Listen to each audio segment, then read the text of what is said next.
Welcome to the Sam and Joe VA Show, where we teach women just like you how to start and scale a thriving virtual assistant business. We're your hosts, Sam and Joe, and get ready to have the control, flexibility, and freedom you've always dreamed of. Welcome to episode 127, Behind the Curtain with Tracey, New Zealand Virtual Assistant of the Year 2022. Our special guest today is none other than Tracey Lock of Your A-Team, who, a little over 2 weeks ago, not only took out the top performing newcomer award at the New Zealand Virtual Assistant Awards, but she also took out the big one, New Zealand's Virtual Assistant of the Year 2022. Welcome, Tracey.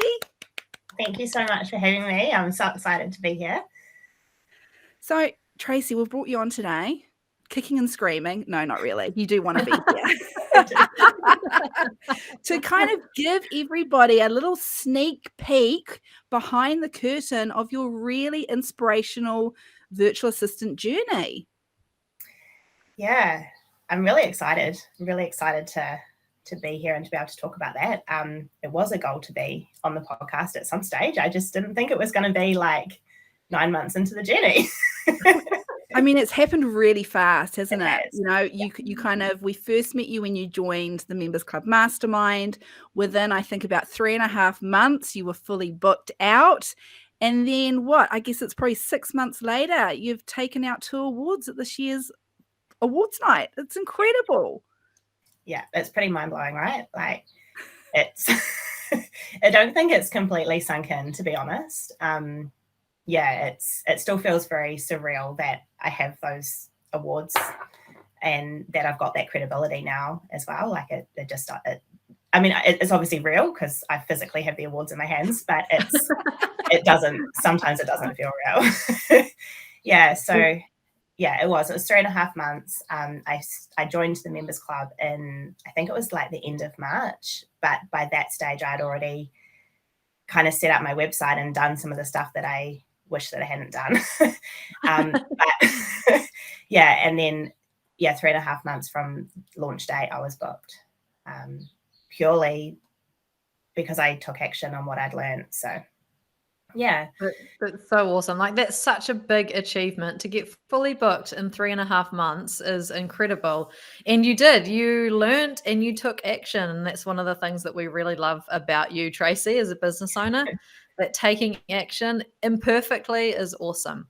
And for anyone who's watching on YouTube, they can actually see the beautiful awards in the background behind you, can't they? Yes, they can. It's a great Zoom background. It sparks lots of questions. Tell us, how did you feel on awards night? Like, your name was called up twice. What was going through your head both times? The first time, with the newcomer one, when I went into the awards, I didn't really, I wasn't expecting to win. I was so grateful to have had the opportunity to have entered the awards and fine-tooth comb my business and what I'd done so far. So on awards night, I was pretty good mostly. I think I had a couple of moments what if I win? But I was all ready to clap for other people, and I just remember going, oh my gosh, that's actually my photo on that big screen up there. And with the newcomer award, I remember walking out going, don't trip up, people are watching you. You kind of know what you want to say. You haven't written word for word, but you kind of know who you need to thank and what you're going to say. But I just don't getting up there. I just remember my hands were shaking, and Owen was like, you've done really well. And I was like, I don't know what to do now. And then Jason's like, you need to speak now. And I was like, how how do you, when you've got all of these emotions going through your head, how do you stand up there and stay composed? And but it was it was one of those feelings where you're like, wow, I've actually I've kicked butt and I've actually achieved what I set out to achieve. These goals that I had, these winning awards were things that I had on my 3 to 5 year vision plan, not in the next 12 months. So for me, it was man, I'm really on the right track here. So it blew me away. It honestly, genuinely blew me away. Let's talk about that goal setting, because that's a real theme for you. And is it in your life, or is it just since you started the business? No, it's in my life. I'm a goal setter. I suffer from chronic anxiety, and I have to wake up every day and like consciously make a decision to not let it control my life. Mm-hmm. And one of the things that really helps with that is knowing where I'm going, and goal setting is huge for that. So, in my life, my husband hates it because I'm like, right, what's next? But I have to do it. So in my life, I'm kind of got the next 5 years planned out. And in my business, I kind of I had like big goals of what I wanted to achieve, but I realized that at the beginning, that was too overwhelming going into business. I had no idea what I was doing. I'm not a business person by nature. So for me, I had to just look at like a month at a time. And then I heard about like 90-day business planning and stuff like that. So I was like, cool, I'm going to try that. And that really helped. So I just literally looked at I had my big goals for sure, but I just looked at the next 90 days. And that was a game changer for me in the business. Yeah. And so what were some of your goals when you started? So my first goal was that I wanted to replace my income by the end of 2022. Mm-hmm. I replaced my income in March. So how far in was that? So I started on the 19th of February was when I had my first meeting with my first potential client. And then, so when I did my invoicing on the 31st of March, I invoiced the exact same as what I earned in March. So for me, I was kind of like, right, that's it. I've got to start thinking about what's next, because I can't grow if I'm still working full time. So, that's amazing. That's incredible. Mm-hmm. You're working full time and starting the business. So how did that work? Not easily. I'd come home from work, do the family thing, and then as soon as my son was in bed, I'd sit down and I would work until I need like midnight sometimes. And then beginning of March, I talked to my boss about dropping down to 4 days. And so I started taking Wednesdays off. And that was like, as soon as my son was out the door to daycare, I'd sit down and I'd just hustle all day, and then literally set an alarm to go pick up my son, then do the family thing again, and then start again at night. Like it was hard. It was really hard, but it was so worth it. Like I'd literally become obsessed with this being successful. Like I just tried to absorb as much as I could and figure out what I could do. So when I found the members club, it was like, okay, I'm working too hard because I've taken all this information in, but I don't need to focus on all of those things. I just need to focus on one or two things and take action on those, and then I'll get there. So I was then able to juggle the workload a little bit, which made it a bit easier, but it wasn't easy. No, it's a tough route to take, that one, but it pays off, and it has paid off for you big time. Yeah. I really want to know how that conversation went with your ex-boss. That conversation that, hey, this is my dream, this is my goal. Can we work out some flexibility in my hours with you? How did they take it? Interestingly enough, Sam, I didn't. One of my biggest regrets is that I wasn't upfront with my boss as to what I was doing. Mm-hmm. That's one of my biggest regrets. So I didn't expect any kind of anything to happen. I knew that I had these clients that I'd found through my network and through referrals from them. At that point, didn't have any social media up. No one knew really what I was doing.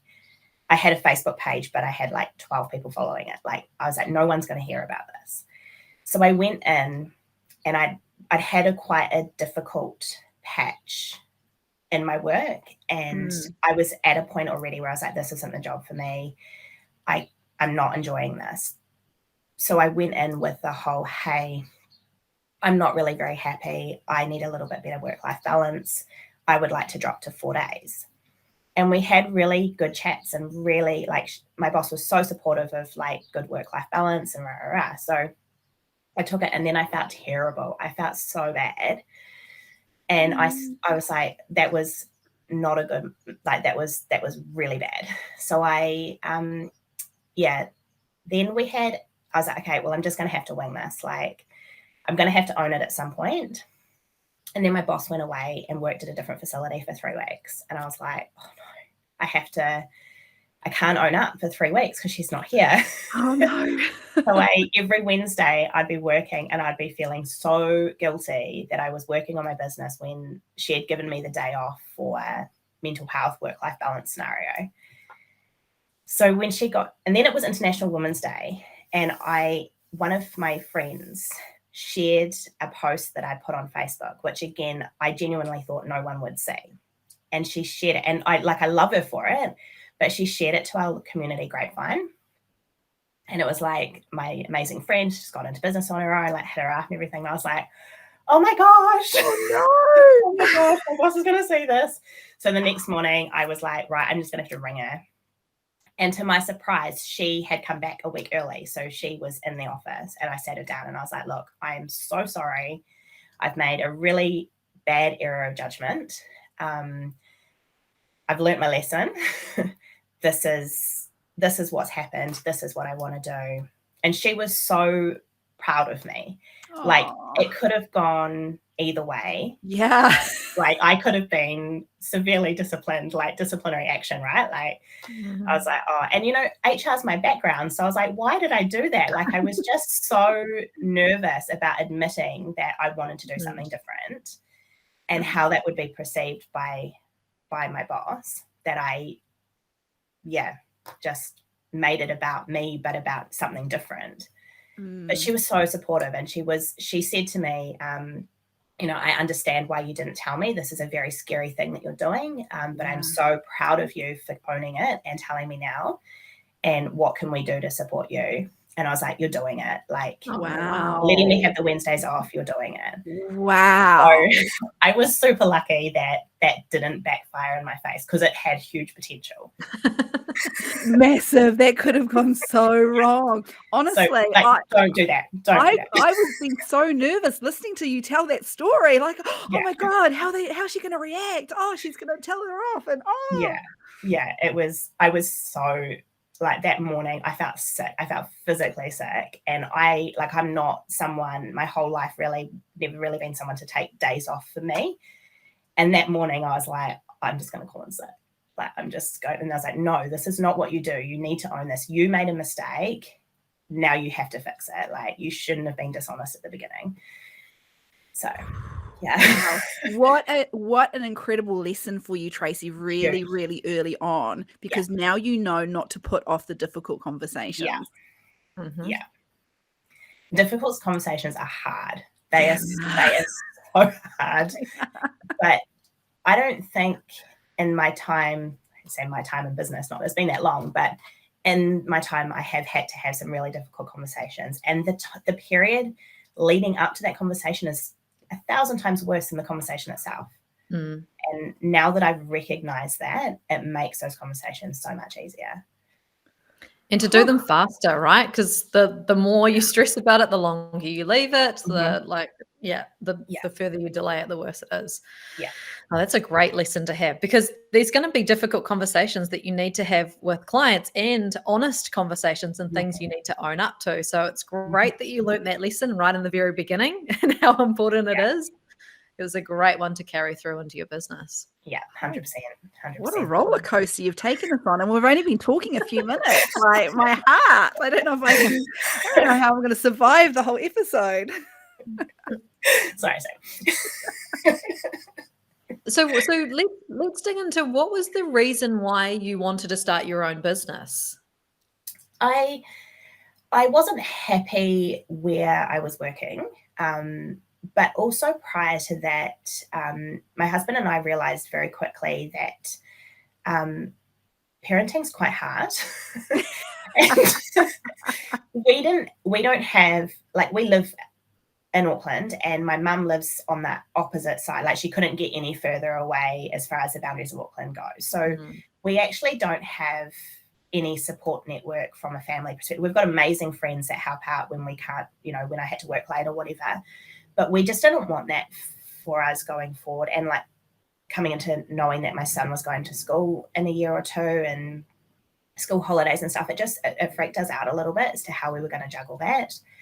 And we were both working high stress jobs. So it was kind of like about 2 years ago, I thought, well, maybe I could do this. And then I just didn't believe in myself enough to think that I could. Like, it was what I wanted, but I just didn't have that self-belief. So when I got the opportunity from my very first client, I kind of sat down and went, if I'm going to do this, I have to be 100% into it. I can't just try it and see what happens. It's all or nothing.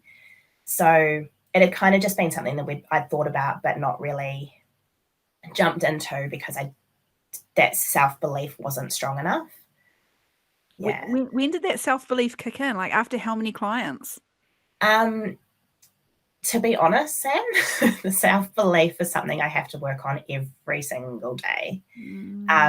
And winning the awards has helped with that, because I remember on the Sunday night just sitting on the couch, like crying, happy tears, but going, the judges could see how hard I've worked, what I've tried to achieve from an application. And those, like the applications, the section to write in's not that big.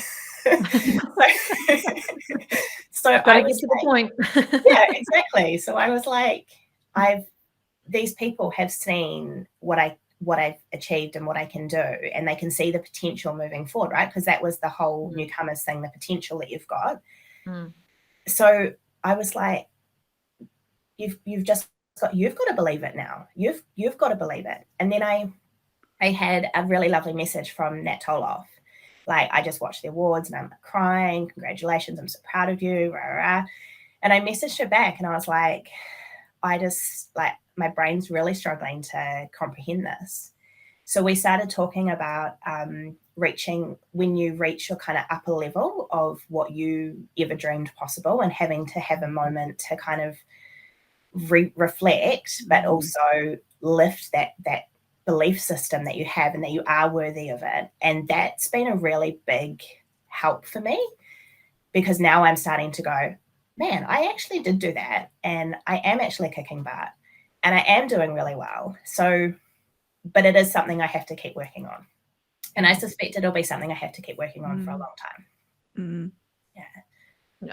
As you reach those upper levels, the universe will test you again and again to see whether you do believe or not. Absolutely. So let's do a bit of for anyone listening who doesn't know you, Tracey, and your business, like what are your services and where did you come from? Like, what's your background? Okay, so my background has been customer services, HR, accounts, quite all-round stuff. I studied HR. I've got a degree in HR, so that was kind of my passion as I was growing up and what I wanted to do for work. So when I came into business, I was like, oh, well, I'm going to just offer everything because I can do everything. I've been in all-round jobs for so long. So that was the plan. And then I realized that bookkeeping was a really good bread and butter. So I pushed bookkeeping because I was good at it. And it was easy for people to hand over and outsource. So that just became kind of the bread and butter. And but I continued to offer everything and realized that wasn't great. So so now we offer bookkeeping, payroll, and HR admin services. So I don't offer consulting because I haven't been an HR consultant. But that's something that might happen in the future. But for right now, it's HR admin, bookkeeping, and payroll. You had a real aha moment when you were you meeting with a potential client and literally halfway through discussing whether or not you were going to work with him, you were just like, this is not what I want to do. Yeah, I did. So that whole week leading up to that aha moment, you guys probably remember, I was so worked up and so stressed. So you guys had released a podcast episode that made me feel sick. It was a great episode, don't get me wrong. But it made me feel physically sick. It was something about, I can't remember the title of it, but it was about not adding more services. And adding services does not mean more clients. In fact, it means less. And I had been thinking like, okay, I can also offer this and I can also do this. And I was like thinking, cool, what else can I do to generate this business? And I listened to the episode and I bawled my eyes out. I was like, oh my God, I'm gonna like, and I remember putting up a question in the members club going like, this episode hit me hard. What am I doing wrong? Like, I can't figure out how to niche and I can't figure out what services I should offer. And I was like really, really worked up about it. And I stressed about that like what services I was going to offer. And I remember writing like heaps of notes going like, what do I want my business to look like? How can I do this? And I'd been approached by this potential client through LinkedIn. And I could see straight off the bat that he needed some serious help. So I agreed. He was quite local, so we agreed to meet in person, which was really nice. And so I was sitting having coffee with him and talking, and he's like, and this is what I'd like to do. And I was like, yeah, cool, we can do this. And he's like, yeah, and I'd also like some support in this area. And I was like, yeah, cool, I can do that. And then I realized, like, as I was talking to him, I was like, hold on a minute. I don't want to do this. This is not where I want my business to be. And I don't have to do that because this is my business. And if I don't want to do that, I can say no, and that's okay. And so I said to the client, I said, look, I'm so sorry. I've just had this like moment that I need to stop this and we need to backtrack. And he was like, oh, what's going on? And I told him, and I kind of told him about where my head was at. And he was like, okay, cool, let's work through this. It's like, he was so, so supportive. And in the end, he became one client. He's now one of my biggest clients. And we do all his HR and all his bookkeeping and all his payroll. And it worked out really well. But it was definitely a journey. Yeah. I remember sitting in the car afterwards, like recording a video for the members club, like crying, trying not to cry, but like just also like, ladies, it's okay to not know what you're doing, but these moments do come. And that I realized at that moment that I'd done so much in my business and I was trying so hard for it to be successful, to prove to myself, to my husband, that we'd made the right decision by me leaving my job. And I actually hadn't taken stock of how far I'd actually come, the fact that I didn't have a break in income at all, and that I didn't actually anymore have to be every single thing to every single person. And that was a huge lesson and a huge aha moment. Like I think of that often when I'm like talking to people, because I'm like, no, don't waver on what your offering is. We were so proud of you watching that video that you recorded. Like, yes, it was so vulnerable. But the fact that you'd done it, you know, you not only had you had this aha moment and it all clicked in and all the advice was just like, okay, I get it now, but you also were brave enough to be honest with that client in that meeting there and then. Yeah, I think that was my big, like, I was, when this was all going through my head, I was like, I can't take on this client knowing that I don't want to do that work. That would not be right. And that's going to be detrimental to the service that we provide him, because I'm going to end up resenting the work that we're doing for him. And that's not a good working relationship, because then I may as well still be working where I was working before, right? So I just had to. And it didn't even feel scary at the time. And I think that's a credit to the client and how open and, yeah, just how like genuinely nice and kind he is, that he's willing to have those conversations and work it to figure out the best way to work with him. Because obviously if I'm doing a good job, he's going to benefit, right? Yeah.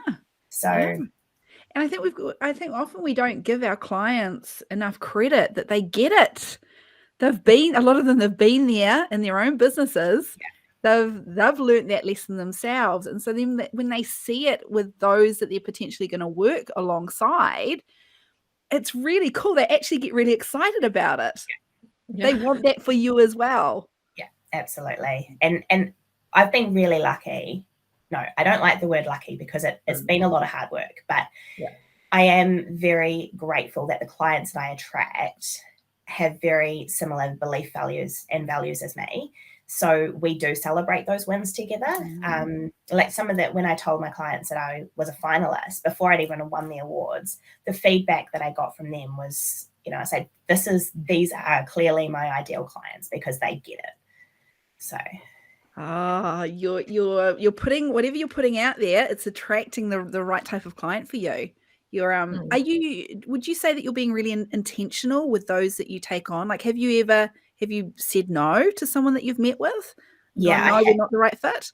Yeah, I have said no. I've said no to 2 people, more because the work that they needed, I didn't feel that I could do for them. I have had one client where I just got this really icky feeling, and I couldn't even put the proposal together. So I said no from the get-go. I have ignored my gut and taken on a client that hasn't gone well. So I think fortunately that situation resolved itself very quickly, but that was another lesson that I've had to learn, is that that gut feeling is so important that you can't ignore it, because otherwise you have to deal with another difficult conversation down the track.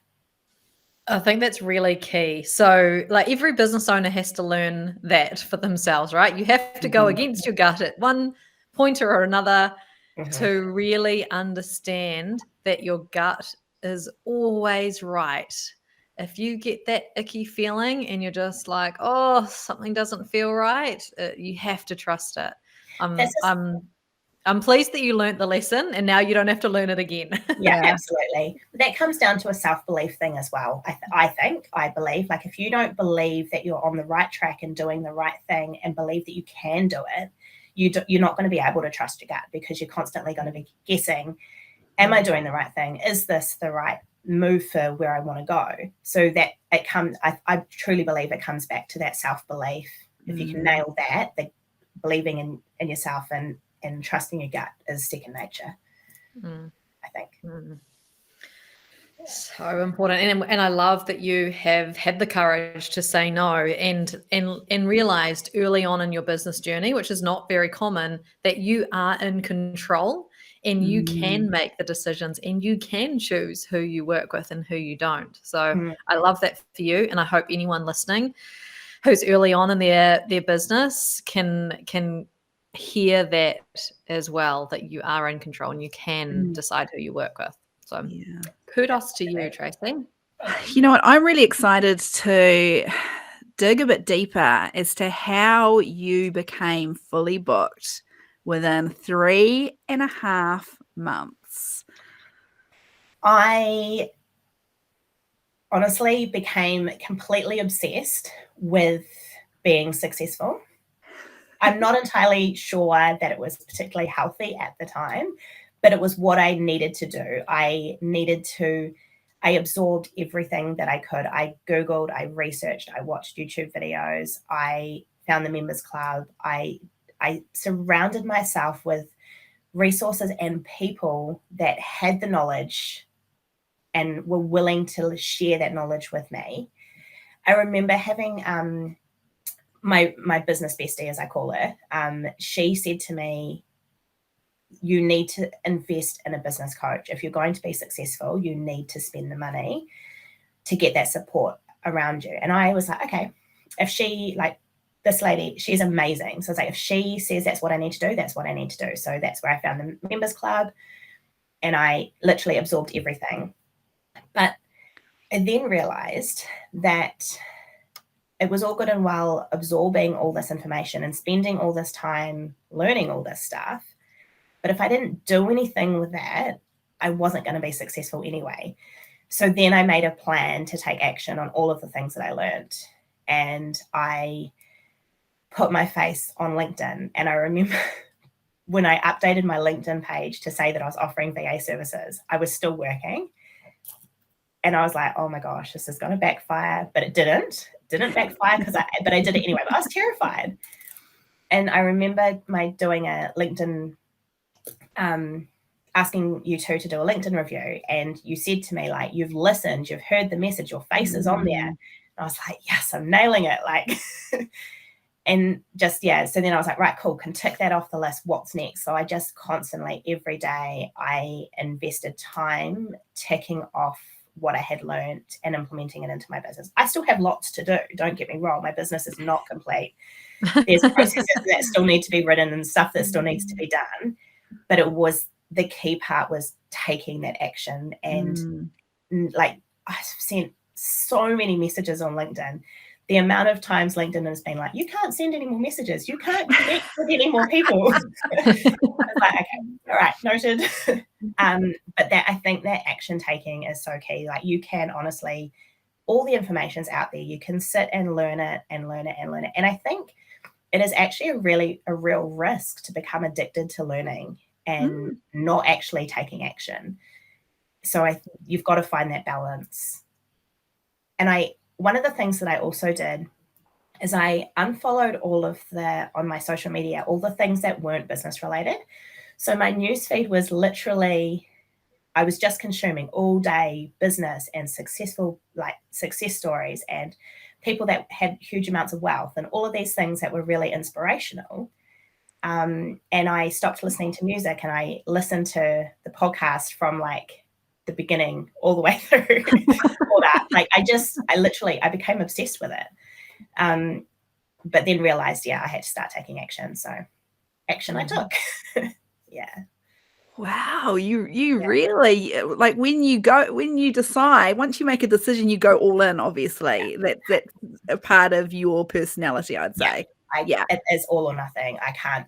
I've never been someone that can do something a little bit.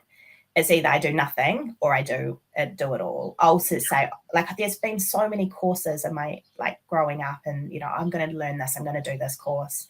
I do one paper and I'd be like, I'm not doing it anymore. So I stop. So the fact that I was able to put so much energy into learning this, I knew that I was obviously passionate about this, and this was something I really, really wanted. Otherwise, I wouldn't have been able to keep at it. So, yeah. Is there anything you do differently in those early months? Yeah. Gosh, you're still in the early months. I'm sorry, but, the really early ones. Yeah, there is definitely. I would have not created a website. The website took so much time, cost me so much money, and I only got my first website inquiry the day after the awards. Like, I've had this website, been paying for this website, and it wasn't even that they found me on the website. They'd been referred to my website from someone else. So it wasn't even like it was a organic find or anything like that. They were specifically searching for you and your business. Yeah. So I definitely wouldn't have done that. And I would have asked for help sooner. I realized that I couldn't do it all. Hence the searching for the members club, us reaching out to people that I knew that I'd worked with before, that I knew could do the job that I needed them to do, and seeing if they'd be interested, and kind of reaching out for that support. But also realizing that I had to have some sacrifices. If I was going to do this, there had to be things that I sacrificed in the initial days, like time with my husband or going to this birthday party or whatever. I had to realize if I was going to do it, there were going to have to be sacrifices. Or maybe I needed to sacrifice a little bit of money to get a cleaner in and that kind of stuff. Order my groceries online instead of taking those 2 hours out away from the family and the kids, which I quite like doing. But having that extra time to work on my business was so much more valuable than that time out that I was used to. So just, accepting that earlier would have been really helpful. Yeah. And so that was early on in the day. So what about now? What is life, business, growing a team? Like, what does that look like for you now? It looks messy. It looks really messy. The last probably 3 months have been a real challenge for me mentally, as well as like doing the work. I made the decision to grow my team because I realized that my income was going to be capped because I only had so many hours in the day. And I was like, I've put all this work in, and this has huge potential. I need to just ride this wave. So I decided to grow the team, and I reached out, but I didn't make the best decisions around what I wanted that to look like. So I outsourced my social media straight away. That was easy for me because I hated social media. I quite enjoy it now, but I hated it at the beginning. So I outsourced to someone I knew was creative and had the know-how to really get my social media working well. And then I outsourced to another VA from the network to do my project work. So I had at that point a few project stuff that was one-off, which we don't do anymore. But at that point I had them ongoing, and I just wasn't getting to them, and I was letting the client down because I was trying to service my service plan clients, and I hadn't factored in how involved project work was. So I outsourced that, and then realized that actually I need to outsource a client. So I put feelers out and figured out what I wanted in a person. And I thought that I'd found that person, and I started handing over the client, and it backfired hugely. So that really wobbled me, and it wobbled my client, obviously. So I'm now in this really yucky, messy growing a team phase, which I imagine, I don't know for sure, but I imagine most people growing a team would feel like this at some point. But it's sort of like, I know I need to hand more over, but I'm terrified of it blowing up in my face. So I'm having to really trust that I've now corrected my bad mistake there, and I'm now on the right path. So instead of having lots of team members, one of my existing team members is actually going full-time and she's already full. So I still have to find someone else, but I at least have someone that I know and I trust, and her level of work is the same as mine, or very similar to me, but we have different skills. So it's going to be amazing. And she starts full-time in a couple of weeks. So once that kicks off, I will then start looking for the next person. But it's messy. It looks messy. I hate to admit that I work every night at the moment, because, you want people to say, well, I don't want people to think that I'm not doing a good job, which is my own issues. And I worry too much about what people are thinking. But the reality is, it's actually really hard. And there aren't enough hours in the day if you don't have the support network around you. And of course, I made a bad hire. It didn't go well. So I have to do the hard stuff now so that my clients don't get let down. And that's messy. So how's your next hire, client-facing hire? How's that going to look? What are you going to do differently next time? I am going to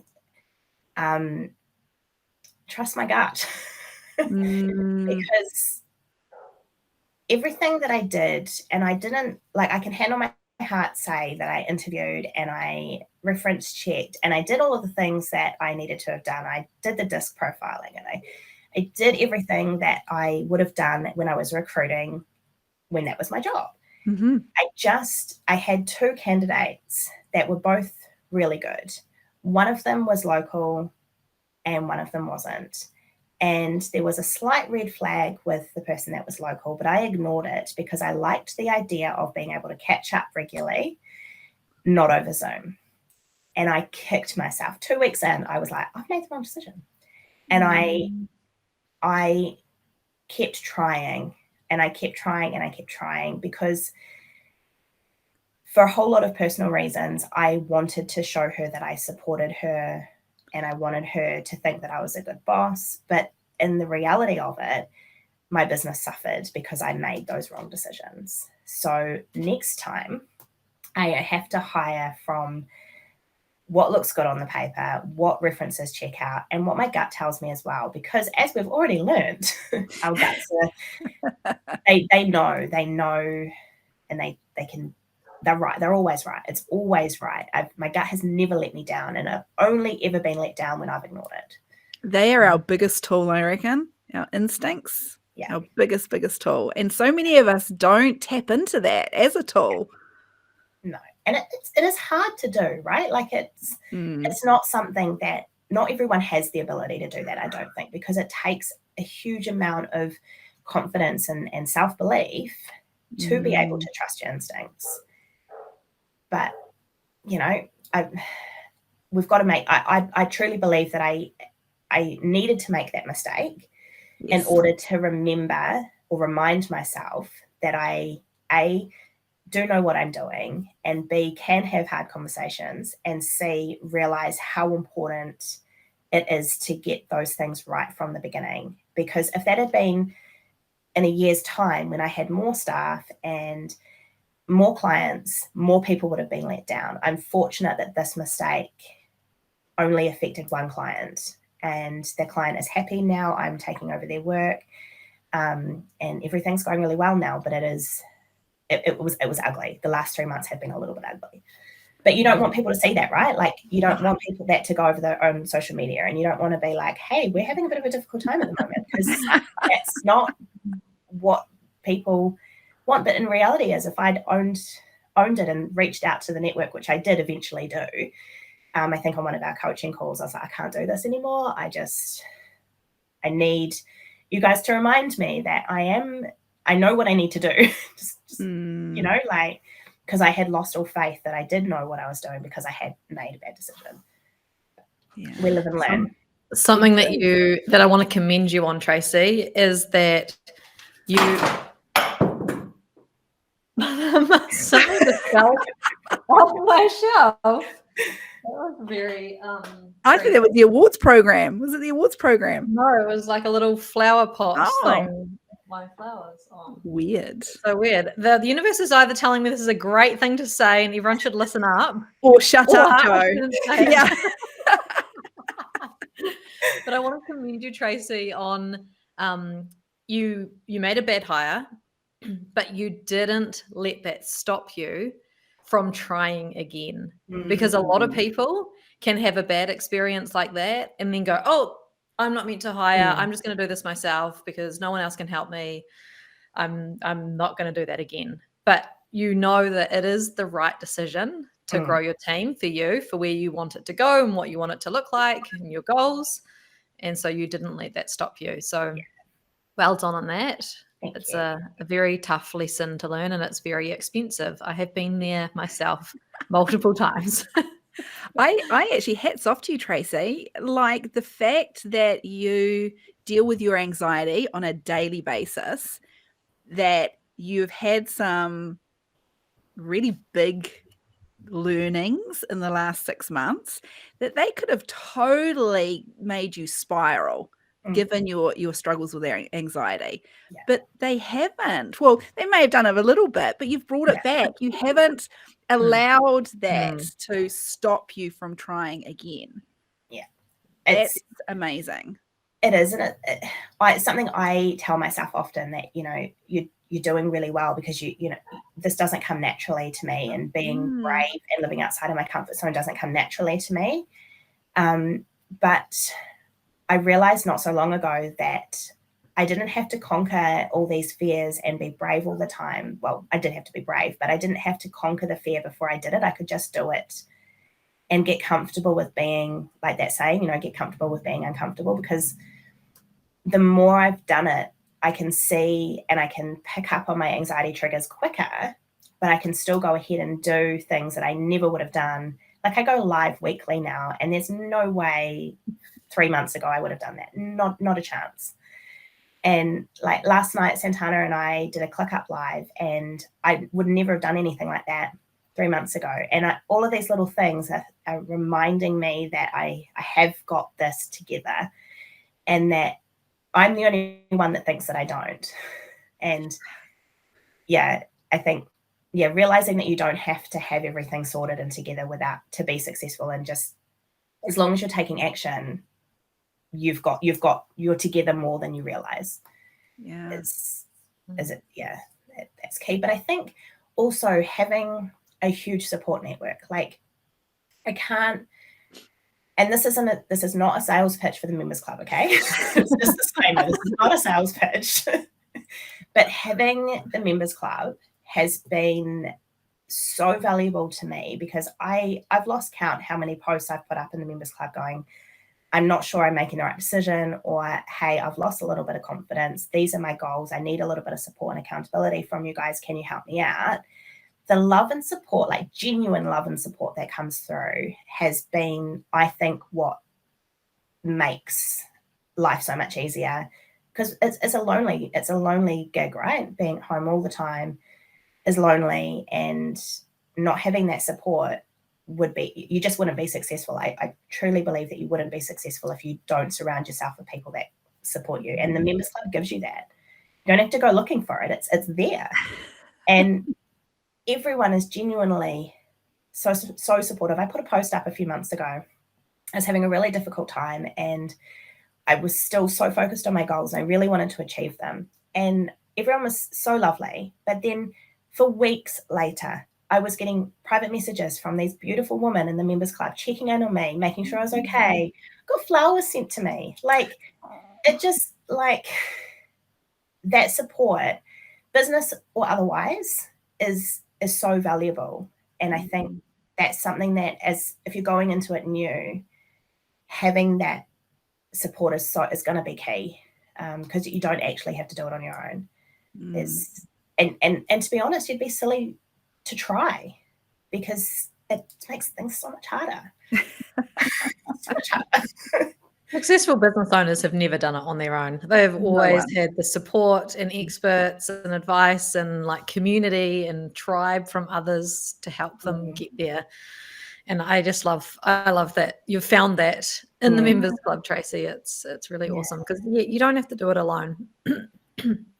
It's a bit scary to go into something like a Members Club, but you don't have to do it alone. And then when you're in there, you realize that everyone else is having the same issues and problems and struggles that you have.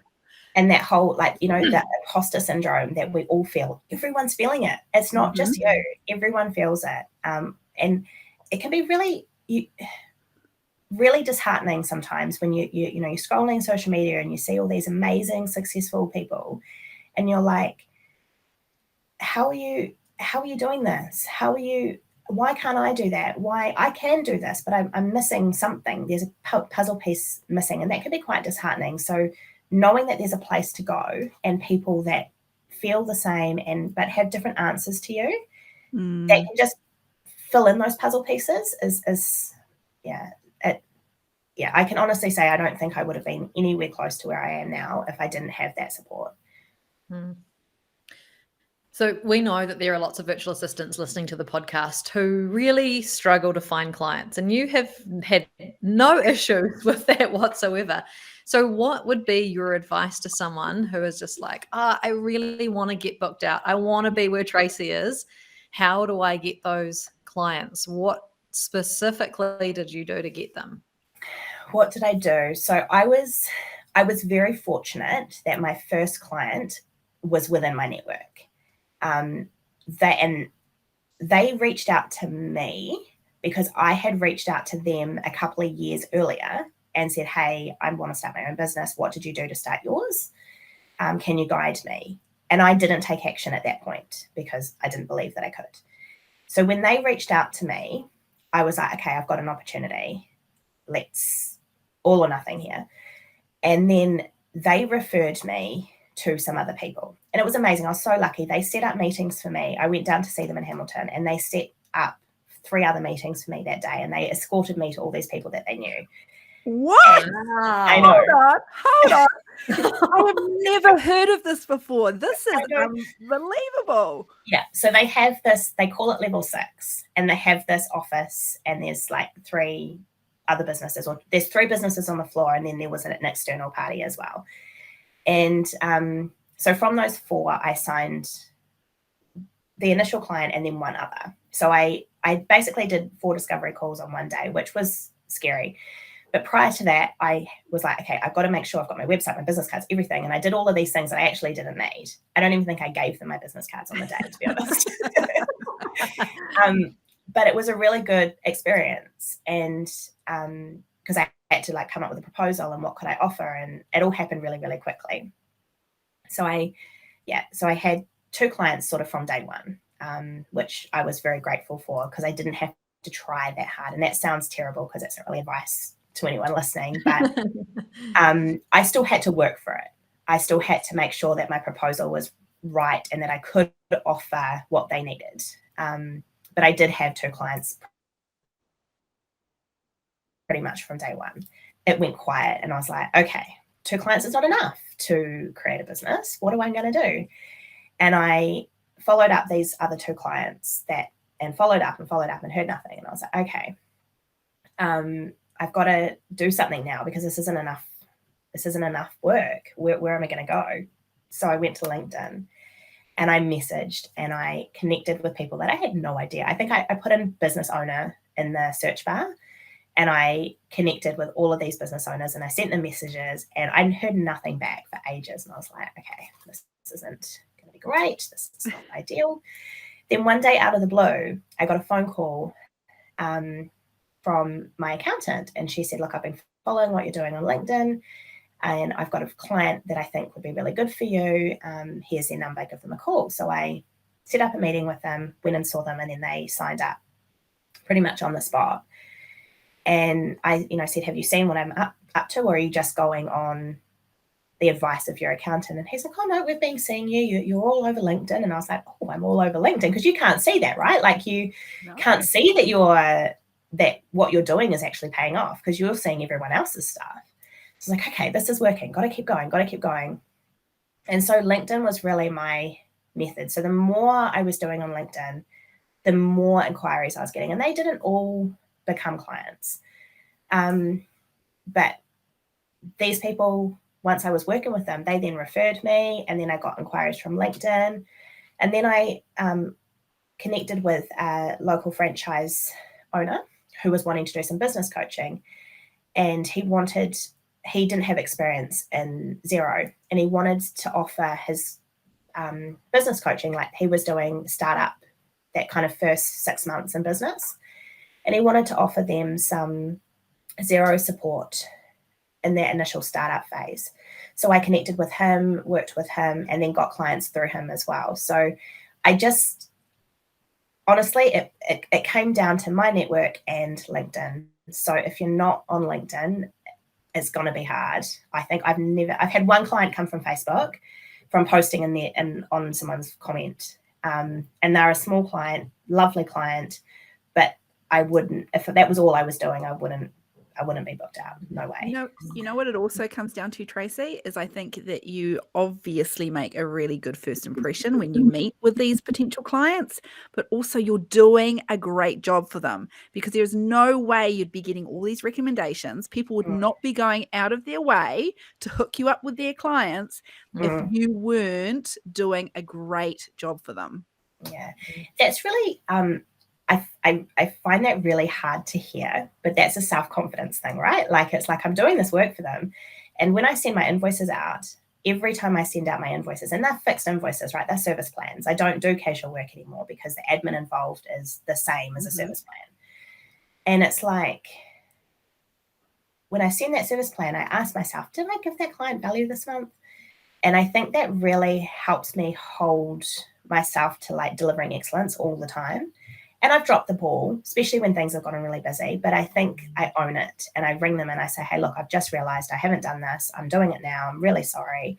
And they're okay, because most of the time they don't even realize that they actually needed that to be done. But the fact that I've owned it and I've communicated it to them is respected. But yeah, I think communication with your client is really important as well, keeping that communication up. But yeah. There are some things that come to mind as I was hearing you talk about how you got those clients, and I made a few notes. That one is building relationships with advisors who have clients that could also be your clients is a really awesome strategy. Yeah. The other one is this, the consistency of still posting on LinkedIn and still messaging people, even when you don't get a reply or a comment or a like on your post. You never know who is watching. And trust us, people are watching your stuff and they will never engage with it, not once, but they are, potentially going to message you at some point, and it might not be the first post that you do, it might be the 20th one. So keep that strategy going, and Or that's the exactly 100th. Or the 100th. No, 20th? Jeez, I don't know.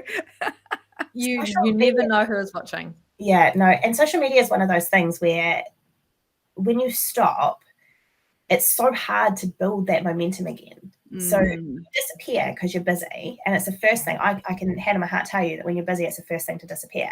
Yeah. But then to start it up again, it's so much harder to gain that momentum. So just my advice for people trying to find clients is just don't stop the social media, because that's key, especially LinkedIn. LinkedIn is so valuable, and I don't like LinkedIn.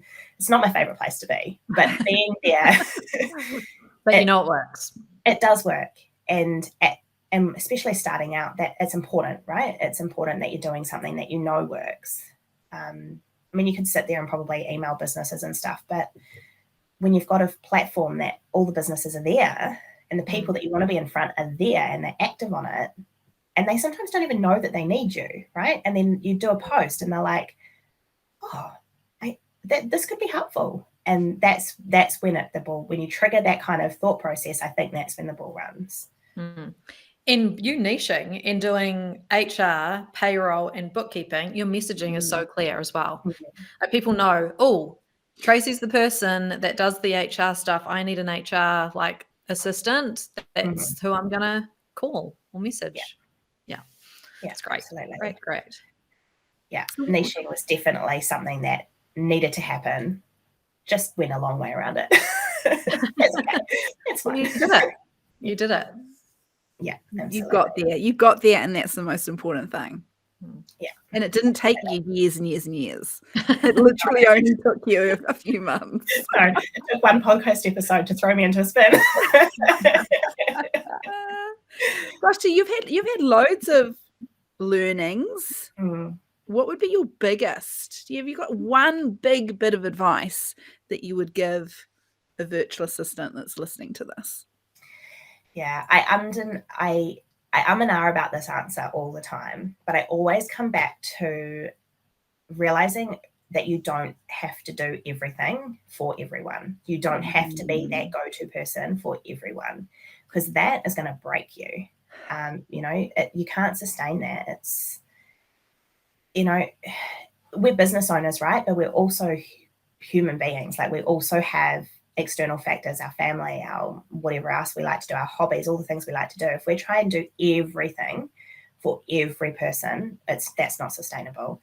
So that is my biggest lesson. And that's a conscious thing that I have to tell myself regularly. I've got a friend that tells me, stop, take a breath. What is important right now? Okay, it's this. And having people around me that realize that that's one of my biggest weaknesses, is trying to be everything for everyone, is helpful. But if you can, biggest lesson is you physically can't be everything for everyone. It's not healthy. It's a heavy burden to carry. It's a great lesson. Something that we'd love to really kind of wrap this all up and finish on is, what's next for you, Tracey? You're a goal setter.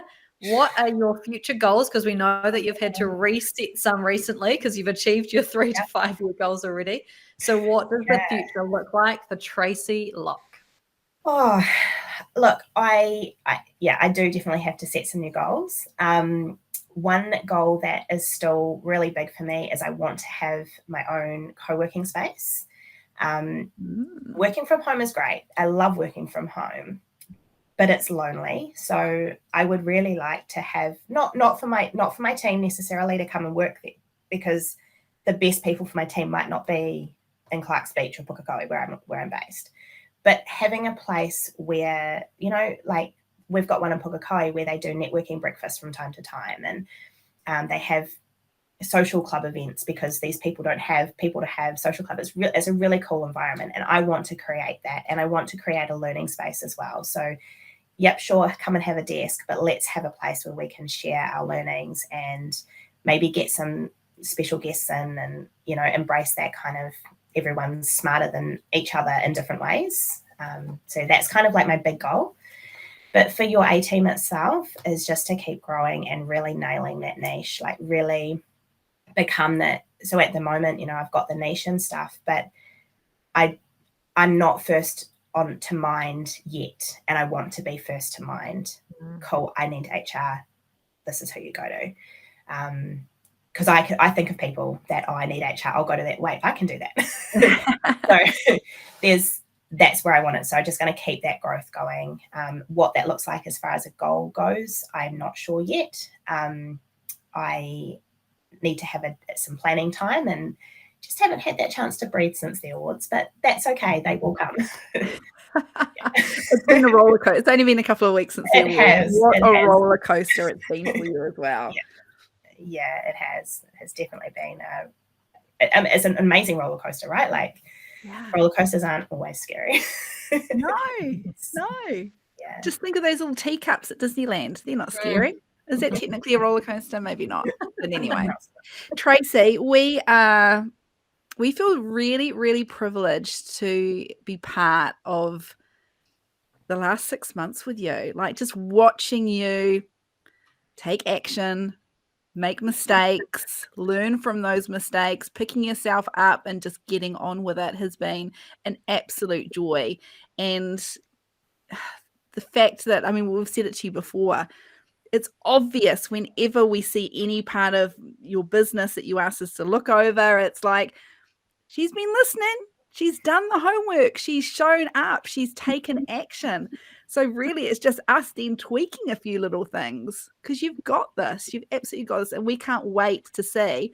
You think you've achieved this much in 6 months. What is the next 6 months going to bring for you? And we can't wait to see. Yeah, I'm excited too. But it's been amazing having you guys in my corner. You guys are the best cheerleaders. I think I said that to you on the night of the awards. This isn't possible without you. It honestly isn't. You guys have, and for a lot of people, I would say, I speak on behalf of a lot of people, that, having you guys in our corner, believing in us, and just giving us that little push of encouragement when it just gets a little bit scary is so valuable. And I don't think you guys realize the worth that has for us. You're in there. You guys are so humble in what you do, and you're just there because I know that you're passionate about it, but you have such value and for us. And I think, especially those that have gone through the members club, that community and that support that we get from you, our businesses are better for it. And whilst you guys are passionate about giving that support, I don't think you realize the amazing impact it has on us. So.